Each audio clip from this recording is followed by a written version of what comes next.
وہاں گزارے ہیں اس سے ہی ہمیں سب کچھ ملا۔ تو اللہ کہتا یار تم رسول کو پہچانو تو صحیح، میں نے تمہیں اندھیرے میں پیدا کیا کہ پتہ ہی نہ چلے کدھر جانا کدھر نہیں۔ پوری روشنی آدم علیہ السلام کے وقت سے اور حضور علیہ السلام کے وقت تک جب مکمل کر لیا تو نبوت بند ہوگی، کیا اتنی روشنی ہے کہ اور اب چراغ جلانے کی ضرورت نہیں۔ تو یہ تین باتیں جو قرآن میں آئی ہیں، اگر حدیث اور سیرت نہیں اور صحابہ کا تذکرہ نہیں تو ہم کہیں گے قرآن نے یہ بات کہہ دی ہے، ثبوت اس کا کوئی نہیں۔ اپنے منہ سے ایک بات کہہ دی ہے کہ میں پہلے تم میں رہا ہوں، پاک ہوں، وہ پاک ہونے کا ہمیں کیا ثبوت ملا؟ کا اخلاق عظیم ہے، اس اخلاق عظیم کے نمونے کہاں حضور نے وہ خلق عظیم کا مظاہرہ کیا؟ اور یہ ہے کہ آپ کی تعلیم سے لوگ پاک صاف ہو جاتے ہیں۔ پاک صاف ہونے کے نمونے بتاؤ کہ پہلے کیا تھے، وہ ان آدمیوں کے نام کیسے پھر بدلے ان کی بعد کی زندگیاں۔ اس لیے میں نے تو آپ کی خدمت یہ آج یہ مختصر سی بات کہی کہ حدیث رسول نبوت سے پہلے کی زندگی، نبوت کا دور اور بعد میں آپ کے ساتھیوں کی زندگی، یہ قرآن خود مجبور کرتا ہے کہ یہ ہونا چاہیے مسلمانوں کے پاس ریکارڈ، ورنہ قرآن کی یہ باتیں پاد روا گپیں ہیں جو اس نے ہانکتی، نعوذ باللہ، ثبوت ان کا کوئی۔ اس لیے یہ ظالم جو کہتے ہیں نا کہ ہم خالی ہاتھ ہیں، ہمارے پاس صحابہ کے تذکرے نہیں رسولہ، یہ اس لیے کہ جس علم سے آدمی جاہل ہوتا ہے اس کا دشمنی ہوتا ہے، نہ پڑھتے ہیں نہ جاہل معلوم تو ہوتا ہے کہ اب جاہل بھی ہے بالکل۔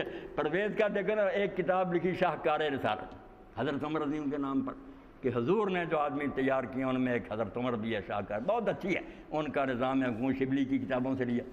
مگر اب کئی پرویزیوں سے میں نے کہا کہ یار بات ٹھیک ہے، مگر جو اس نے حوالہ دیا کہ حضور نے فرمایا حجۃ الوداع میں کہ میں تم میں ایک چیز چھوڑ جا رہا ہوں، اس کو اگر مضبوط پکڑو گے گمراہ نہیں، اللہ کی کتاب ہے صحیح بخاری۔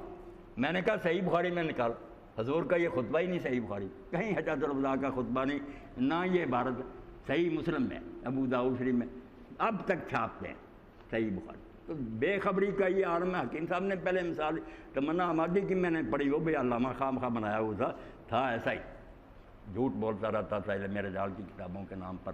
میں نے ایک ایک پر نکال کر لکھا کہ وہاں کتاب میں کیا لکھا تم جھوٹ بولتے، وہاں کیا کیوں کچھ نہیں ہے راوی کے بارے میں، من گھٹ ان کے علامے جھوٹے، خود جھوٹے۔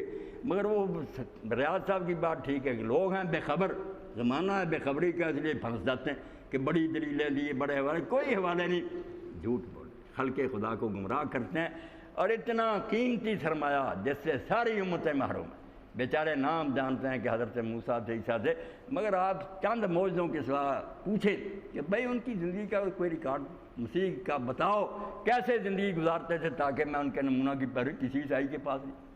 چند قصے کہ بس کھانا بڑھ گیا تھا، مردہ زندہ ہو، وہ تو گزر گئی باتیں، کوئی زندگی کا ریکارڈ نمونہ اسوہ نہیں۔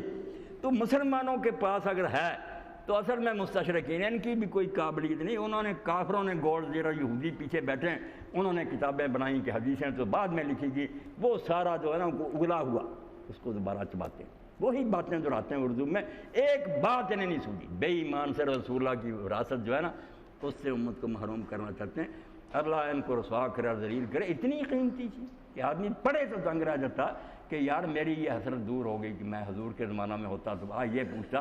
صحابہ سے کئی لوگ پوچھتے تھے ایک بات ہے دل چاہتا حضور، تو انہوں نے کہا کیا، جب بتائی انہوں نے کہا میں نے پوچھ لی، بتا دی۔ تو علم حدیث جس کی وجہ سے ہم بالکل اپنے آپ کو 14 سال پہلے حضور کی مجلس میں پاتے ہیں، اور اسی لیے مولانا منظور نعمانی معارف الحدیث کے دیباچے میں لکھتے ہیں ہر جلد کے شروع میں کہ جب یہ حدیث کی کتاب پڑھو اللہ کے واسطے اس کو اس طرح نہ پڑھنا کوئی کتاب پڑھ رہے، ذہن میں یہ بٹھاؤ کہ حضور فرما رہے ہیں، میں مجلس میں بیٹھا ہوں اور آپ کی زبان، پھر دیکھنا کہ اس حدیث سے آپ کو کیا فائدہ پہنچتا، رنگ کیا کرنا۔ تو اتنے قیمتی سرمایہ کو اور خزانہ کو دریا برد کرنا چاہتے ہیں جاہل اور بد دیانت لوگ، جن کا اپنا کردار یہ ہے کہ خود ساتھیوں نے بعد میں کتابیں لکھی کہ پیسے کھا گئے۔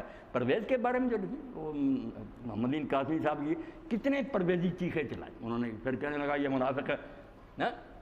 تو ایسے کردار کے لوگ حدیث کو بدنام کرنا۔ اللہ اکبر، وآخر دعوانا الحمدللہ رب العالمین۔